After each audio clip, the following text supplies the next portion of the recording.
Bom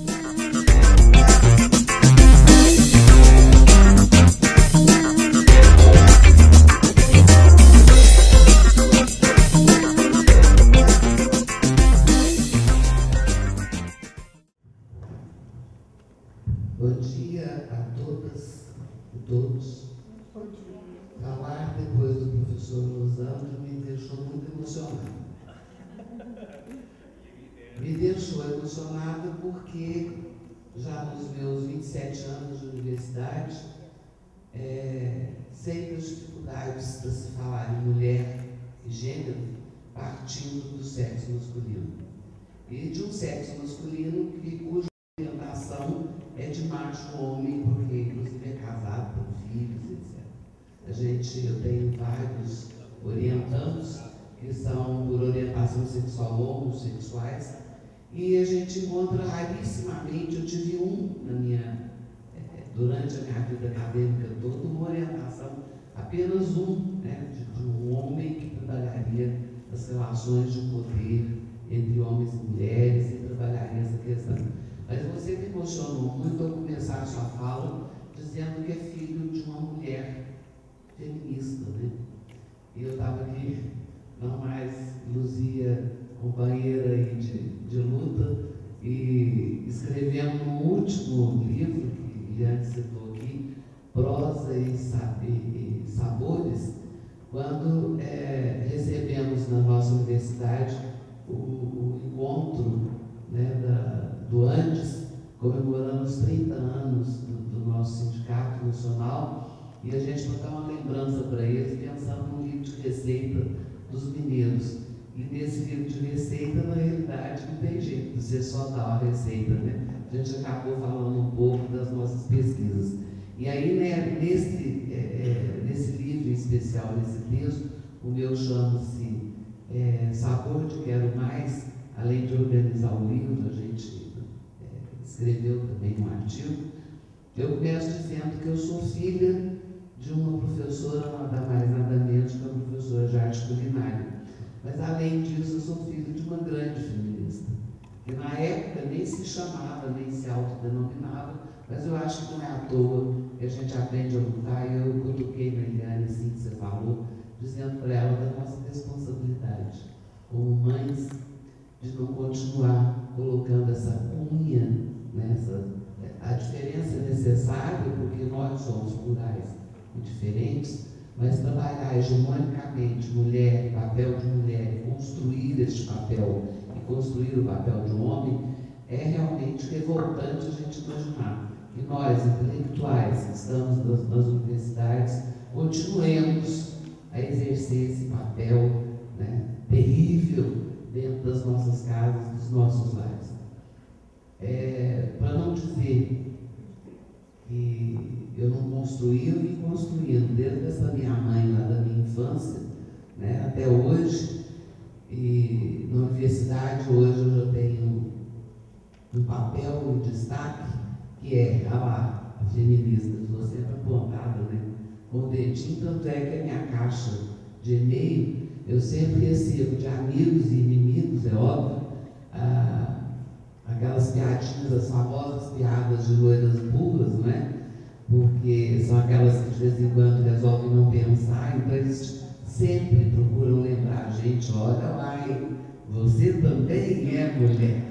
E apesar de pintar o cabelo, quem sabe te restou em algumas mechas loiras por aí. Mas eu quero dizer isso porque somos militantes. A gente não faz pesquisa sem paixão, e a nossa pesquisa não vira simplesmente um artigo, uma tese na biblioteca, né? Ela faz parte dessa coisa nossa de cada dia, o nosso de cada dia, que é dar a nossa aula, seja na graduação, seja na especialização, mestrado ou doutorado, onde a gente reafirma a cada momento a nossa postura, a nossa posição. É óbvio que não somos nem verdades puras, né, professor? E nem temos toda essa verdade, nem sabemos tudo, e levamos cada escorregão da vida que são terríveis. Eu costumo dizer aos nossos alunos, e aos meus em particular, E a gente introjeta, a gente vive essa cultura também machista, cultura ocidental cristã, que traduz tanto dessa violência, né, cotidiana, e de vez em quando a gente escorrega e a gente usa um verbo meio nojento, mas que eu acho que traduz muito do que a gente sente, do que a gente introjeta durante a vida, que se chama vomitar, que é aquela coisa incontrolável, que você não dá conta de segurar. Se você não correr até o banheiro, você vai vomitar, né, pela casa afora. Que é essa coisa que está dentro da gente, que de vez em quando a gente se pega fazendo, né, olhando para o outro, meio que, como ele é muito diferente de mim, não é? Tinha que ser o meu espelho, que essa é a nossa sociedade, então tem que ser branco, loiro, cristão, né, hétero e assim por diante. Então, diante de tanta coisa, branco, essencialmente, que a gente olha para esse outro e o vê realmente com o olhar de uma cultura ocidental, cristã, branca, etc. Então, esse vômito vem incontrolável e a gente joga, derruba de vez em quando, que é aquilo que eu falo muito para meus filhos: desculpa, aliás, eu não dormi, eu fui para a cama essa noite pensando, que mãe mais filho da mãe que eu sou, né? Ao ter dito isso, foi essa palavra que veio muitas vezes. Então, a gente sabe que pedir desculpa, eu acho que é por aí, né? Que a gente tem que andar e aprender, e é com isso que a gente vai, pelo menos, tentando melhorar e transformar a vida. Eu quero, antes de começar, e aí pedir para ele me cutucar, porque não adianta, a gente vai, quanto mais experiência, pior, pega o microfone e não larga mais, né? Eu quero agradecer e elogiar, e nos confins, né, desse Goiás se possa discutir gênero. Se possa, mais do que discutir gênero, pensar na interdisciplinaridade. Pensar que pessoas, e mais do que isso, pensar que à frente desse grupo, pelo menos que eu vi de ontem para cá, eu só cheguei ontem, existem mulheres muito fortes, né, capazes de movimentar, de parar uma universidade, né, de dizer, vamos parar para discutir, porque são temas importantes da nossa vida, do nosso cotidiano. Agradecer a todos vocês que estão aqui presentes, agradecer a oportunidade de ter conhecido Los Angeles, e mais, de agradecer a minha ex, aqui eu tenho vários que falam ex, eu vou ficando velha, mas eu começo a ter muito ex, né? Eliane foi minha primeira pesquisadora. Quando eu comecei meu mestrado, ela foi assim, meu braço direito, esquerdo, muitas vezes a minha cabeça, meu pescoço, que trabalhou comigo diretamente na minha pesquisa sobre família, colégio de internato em Araguari, depois em Uberlândia, fez entrevistas, foi uma grande lutadora. Sem o seu trabalho, com certeza, não teria chegado a tantas conclusões. Não, deixa eu fazer assim, não foi mesmo. Então, por favor, você me ajude. E Eliane, mais do que eu nunca, vai me ajudar. Gente, eu fiz, era tão linda essas cores, que ficou tão feio. Não ficou branquinha lá. Essa pesquisa foi financiada pelo CNPq. Eu a desenvolvi em 2009, 2010, terminei agora no início do ano de 2011, fazendo o relatório final. Foram envolvidas duas universidades federais, Universidade Federal de Uberlândia e Universidade Federal do Triângulo Mineiro, em Uberaba, cujos cursos envolvidos foram os 2 cursos de medicina. Pode passar. Ai, toda excelência, que nem eu. Troca aí para mim, quem sabe. Bom, deixa eu tentar. Antes de qualquer coisa, a partir do princípio, que a partir dos anos 60 no Brasil, caem vários paradigmas e modelos e a possibilidade de novos sujeitos, né, que surgem, e esses novos sujeitos, entre tantos sujeitos, a mulher está presente. Então, como categoria de análise, utilizar não só a questão das mulheres, mas principalmente a partir dos anos 80, você tem a utilização 80, 90, a utilização do conceito relacional de gênero, que para nós é fundamental, porque vai dar visibilidade a isso que Rosana estava falando, né? Vai dar visibilidade a outros seres que até então viviam sob a batuta da universalização do ser homem. Então, quando a gente fala, tanto e nós ainda temos no português, né, a cretinice de que se você tem 20 mulheres e um homem, são eles, né, não são elas. Quer dizer, é incrível, por incrível que pareça. Então, pensar nisso tudo, aí já pode passar para o outro, gente. Esse. A modernidade inventou e serviu de uma lógica binária, a partir da qual denominou de diferentes modos o componente negativo da relação cultural: marginal, indigente, louco, deficiente, drogadinho, homossexual, estrangeiro, etc. Essas oposições binárias sugerem sempre o privilégio do primeiro termo e o outro, secundário nessa dependência hierárquica.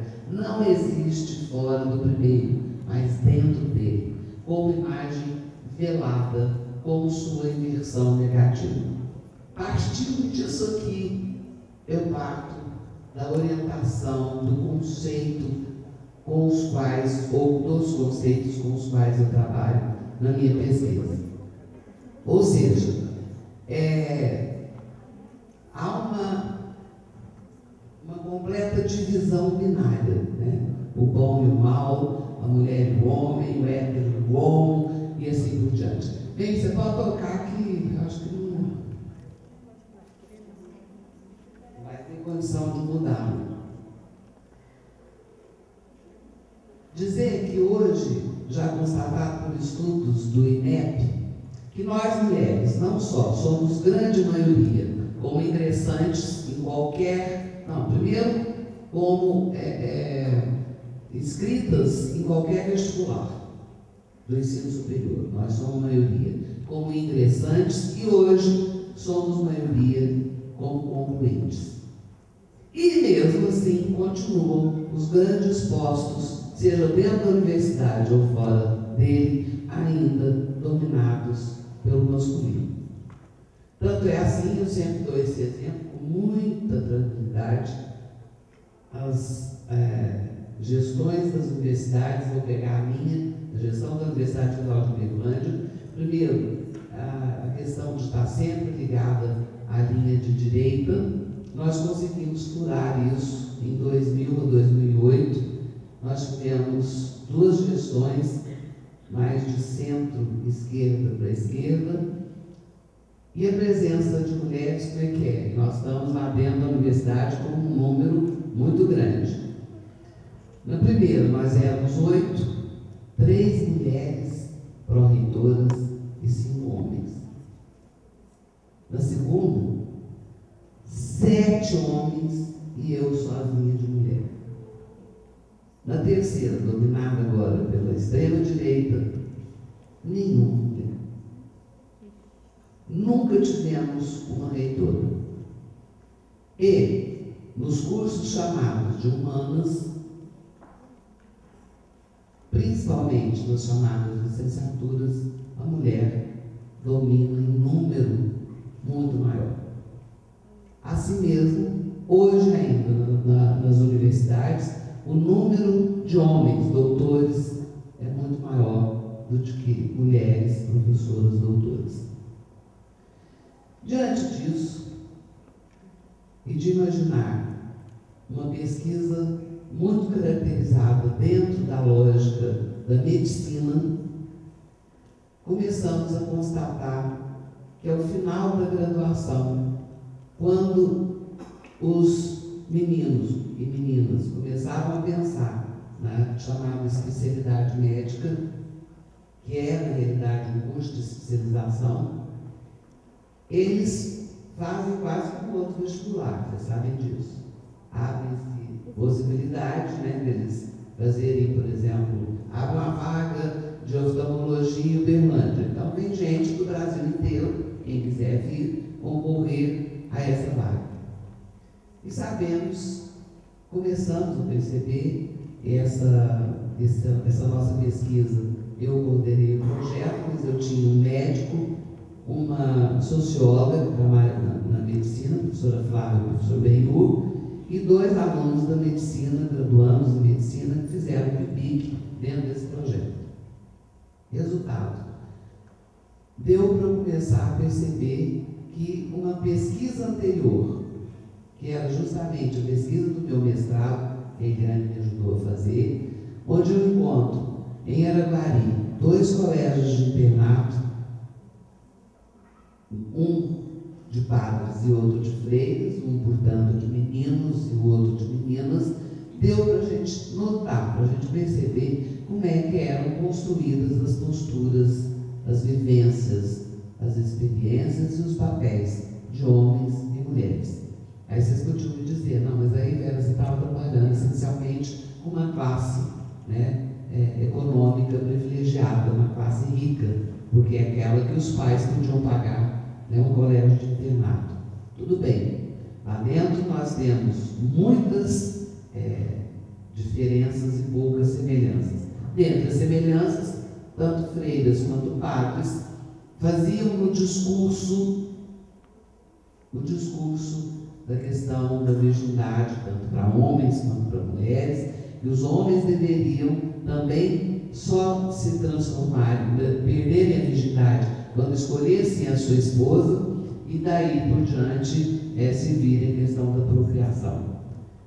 O silêncio, as filas, as orações, isso tudo era muito semelhante. Ponto. As grandes diferenças, sabíamos que os padres, por exemplo, faziam vista grossa à fuga dos meninos que fugiam do internato e iam para a cidade, seja para a prostituição, seja para os bailes, para os bares, para as festas, e voltava às 5 da manhã. Quer dizer, todo mundo fugindo, como é que esses padres não descobriam? As meninas não podiam fugir jamais. O único local que elas conseguiam fugir, Eliane, era ir fumar escondido, né? Saíam de pé, enquanto a freira dormia, para ir em algum local dentro do próprio colégio, onde elas fumavam, né? Depois sopravam nas paredes caiadas, diz que o cal, né, arrancava um pouco do cheiro. Imagina quem é que tira cheiro de cigarro, né? Para quem não fuma, a gente conhece longe, né? Lá vem uma fumante por ali. Mas enfim, fora isso, nós sabemos que as meias portas dos banheiros femininos, que pareciam quanto os pés e quanto as cabeças estavam lá dentro, era uma vigilância constante quanto à questão da homossexualidade. Diferentemente dos meninos, que não só tomavam banho, mas frequentavam todos os banheiros, como são aqueles que a gente tem hábito de assistir até hoje, nesses grandes, onde se joga futebol, o sabonete à própria mão, poderia produzir tanta coisa e tanta sensualidade, ou tanto desejo, né, que elas eram proibidas de tomar banho nuas, para si próprias. Então você imagina, elas já levantavam e de camisola, por debaixo da camisola já colocavam uma saia, né? Dormiam de sutiã, podia tirar o sutiã. Olha aqui. Então, eu estou voltando lá para dizer para vocês que eu estou falando dos anos 60, 70 até 80, ainda quando os internatos perduram, e como é que são construídos os corpos, os desejos, né, as vivências dessas mulheres. Óbvio que existe resistência, que essas mulheres, por exemplo, as cartas eram lidas, né? Toda carta que chegava, seja do namorado, da família, a Madre Superiora lia tudo. Olha que invasão de privacidade, né? Ela lia e conhecia, portanto, que as famílias pensavam, como educavam suas filhas e filhos, os homens também. Só que não contavam que as externas, né, colocavam os bolsos das saias pregueadas em um bolso que vinha até aqui.